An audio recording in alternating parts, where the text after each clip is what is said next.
Seigneur, à notre secours. Gloire au Père et au Fils et au Saint-Esprit. Maintenant, siècles des siècles. Amen.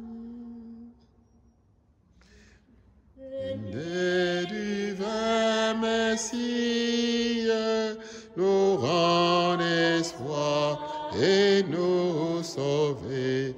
Vous êtes notre vie. Venez, venez, venez. Ô Fils de Dieu, ne tardez pas par votre corps, donnez la joie à notre monde en désarroi. Redites-nous encore de quel amour vous nous aimez, tant d'hommes vous ignorent. Venez, venez, venez. À chaque jour de Noël, la liturgie nous fait revisiter l'événement fondateur de l'histoire du salut et de la naissance à venir. Sacrée promesse de vie et de fécondité qui passe par tant d'hommes jusqu'à Marie. Dieu est venu à notre rencontre et il continue de venir à notre chair aujourd'hui encore. Alléluia, Alléluia, Alléluia, Alléluia, Alléluia, Alléluia, Alléluia, Amen. Écoutons à présent l'évangile de Jésus-Christ selon saint Matthieu. Généalogie de Jésus, Christ, fils de David, fils d'Abraham. Abraham engendra Isaac. Isaac engendra Jacob. Jacob engendra Judas et ses frères. Judas, de son union avec Tamar, engendra Pharès et Zara. Pharès engendra Esrom. Esrom engendra Aram. Aram engendra Aminadab. Aminadab engendra Nason. Nason engendra Salmon. Salmon, de son union avec Rahab, engendra Boz. Boz, de son union avec Ruth, engendra Jobed. Jobed engendra Jessé. Jessé engendra le roi David. David, de son union avec sa femme Urias, engendra Salomon. Salomon engendra Roboam. Roboam engendra Abia. Abia engendra Asa. Asa engendra Josaphat. Josaphat engendra Joram. Joram engendra Osias. Osias engendra Joatam. Joatam engendra Akaz. Akaz engendra Ézéchias. Ézéchias engendra Manassé. Manassé engendra Amon. Amon engendra Josias. Josias engendra Jéconias et ses frères à l'époque de l'exil à Babylone. Après l'exil à Babylone, Jéconias engendra Salatiel. Salatiel engendra Zorobabel. Zorobabel engendra Abiud. Abiud engendra Eliakim. Eliakim engendra Azor. Azor engendra Sadoc. Sadoc engendra Hakim. Hakim engendra Élioud. Élioud engendra Éléazar. Éléazar engendra Mathan. Mathan engendra Jacob. Jacob engendra Joseph, l'époux de Marie, de laquelle fut engendré Jésus, que l'on appelle Christ. Le nombre total des générations est donc, depuis Abraham jusqu'à David, 14 générations. Depuis David jusqu'à l'exil à Babylone, 14 générations. Depuis l'exil à Babylone jusqu'au Christ, 14 générations.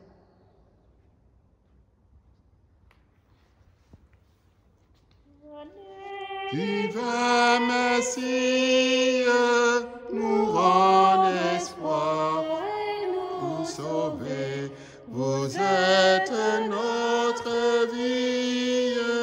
Venez, venez, venez. Oh, nous voudrons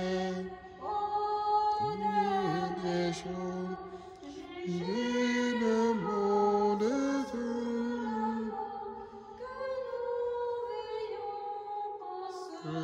retourne. Venez du vin ici, d'espoir et nous sauver. Vous êtes notre vie. Venez, venez, venez. Que Notre main nous prenne dans le royaume des vivants, que mettre enfin la haine.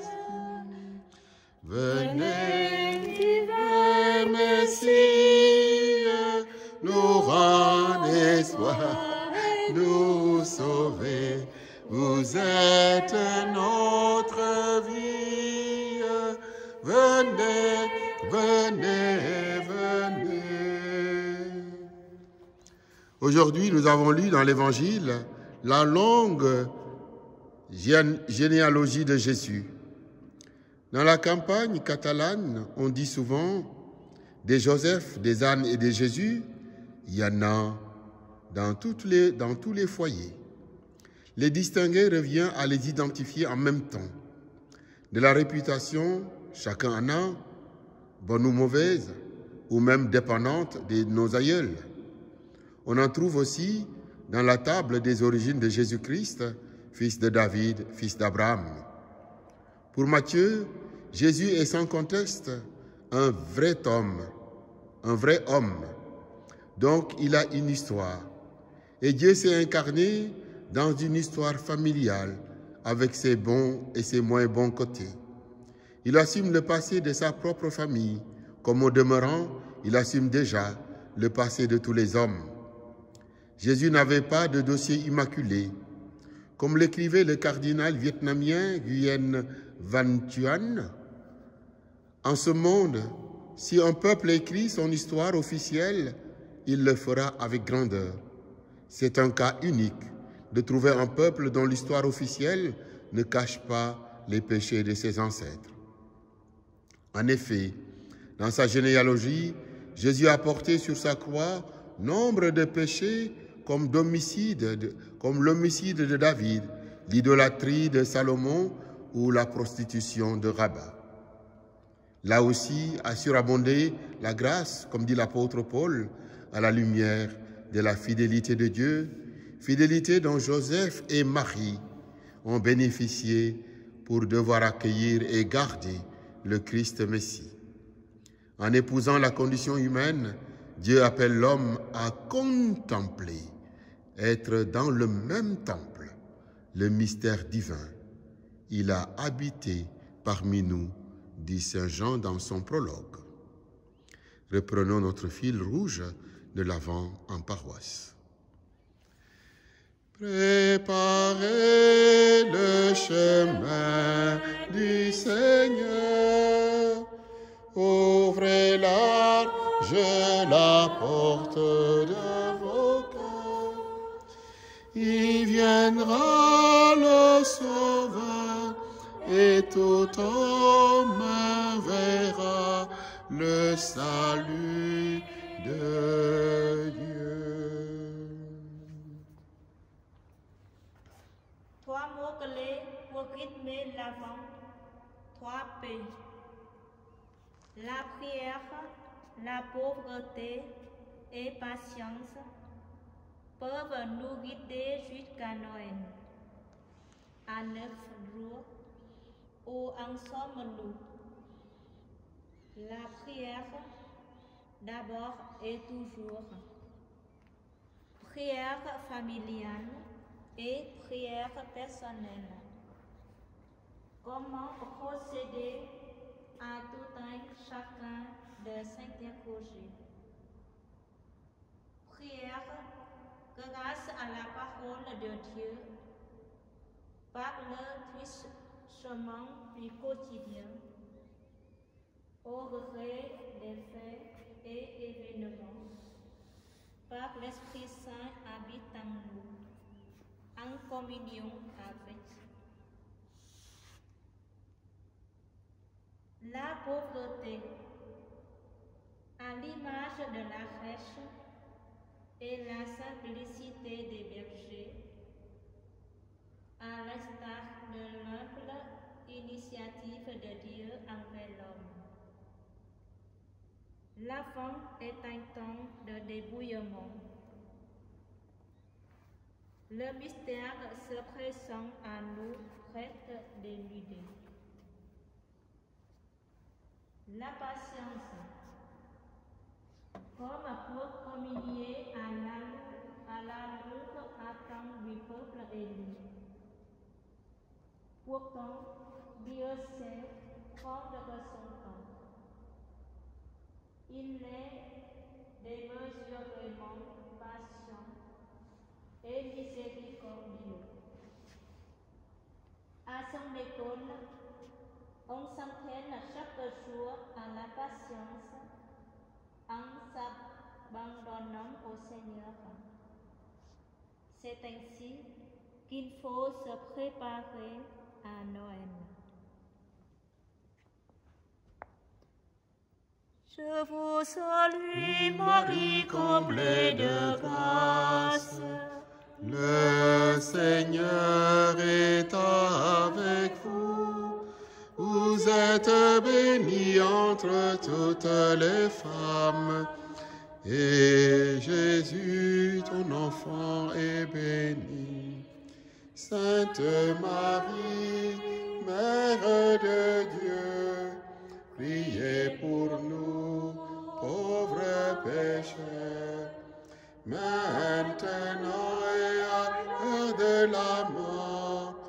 Amen, amen, alléluia. Bénissons le Seigneur, nous rendons grâce à